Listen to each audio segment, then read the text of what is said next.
निगम के चुनाव पास आने वाले थे। पूरे कानपुर शहर में टिकट को लेकर मारामारी शुरू थी, लेकिन सबसे ज्यादा चर्चा में वार्ड नंबर 40 की सीट थी। वो इसलिए क्योंकि इस बार वहां की सीट महिला के लिए आरक्षित था कि चुनाव लड़ेगा कौन। इससे पहले ठाकुर साहब वहां से पार्षद थे और इस बार उन्होंने अपनी पत्नी सीमा ठाकुर को टिकट दिलवाई और ठाकुर साहब की शान के कारण सीमा जी ने 20,000 वोटों से चुनाव जीत लिया।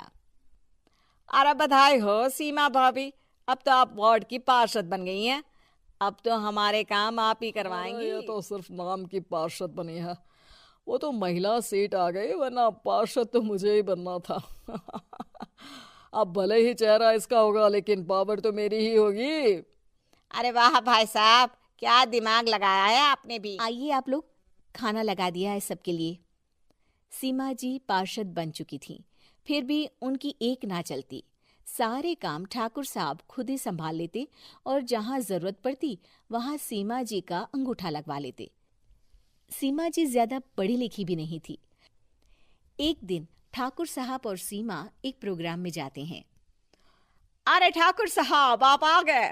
ओहो, पार्षद मैडम भी आ गई हैं। स्वागत है आप दोनों का। लगता है हमारे पार्षद फंड का सही इस्तेमाल हो रहा है।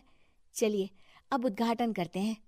ये लीजिए ठाकुर साहब कैची, आप ही सबसे पहले प्रवेश कीजिए। सब लोग आगे निकल जाते हैं और सीमा जी पार्षद होने के बावजूद भी पीछे खड़ी रह जाती हैं।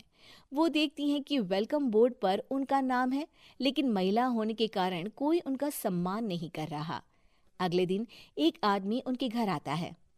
अरे ठाकुर साहब नमस्कार। कल ना हम नोटिस किए कि हमारा घर तो अवैध है और नगर निगम वाले उसे तोड़ने आ रहे हैं। अरे कुछ कीजिए ना ठाकुर साहब। देखो भाई, मैं तो ज्यादा कुछ कर नहीं सकता, पर अगर तुम सबकी जेब गर्म कर दो तो कुछ हो सकता है। कुल मिलाकर 4 लाख लगेंगे। अरे 4 लाख ठाकुर साहब? अरे भाई, मैं अपने लिए नहीं मांग रहा हूँ। दरोगा है, इंजीनियर बाबू है, बड़े साहब है, सबको देना पड़ता है ना थोड़ा थोड़ा। बोलो है मंजूर? तभी वहां अचानक सीमा जी आ जाती हैं। अरे ये आप क्या कर रहे हैं? पहले इन्हीं लोगों से तो आपने वोट मांगे, अब इनसे ही पैसे ले रहे हो। अरे चुप रहो तुम, तुम्हारा काम है सिर्फ अंगूठा लगाना, तुम वही किया करो। मुझे दूसरे काम तुम मत सिखाओ, समझी? और तुम ना जाओ, अब पैसे लेकर आओ, वरना जेसीबी किसी भी वक्त आती होगी। सब कुछ ऐसे ही चलते रहता है।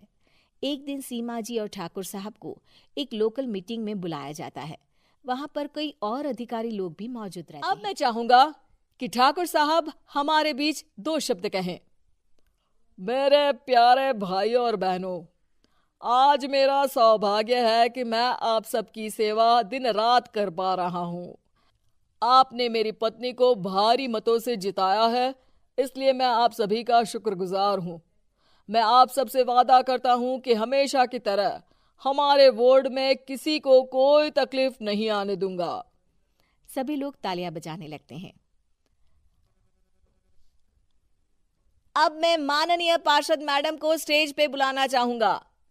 अपने नाम को बुलाया सुनकर सीमा जी एकदम चौंक जाती है। उन्हें बिल्कुल उम्मीद नहीं थी कि इतनी बड़ी जगह उन्हें मंच पर बुलाया जाएगा। जैसे तैसे वो मंच पर चढ़ती हैं।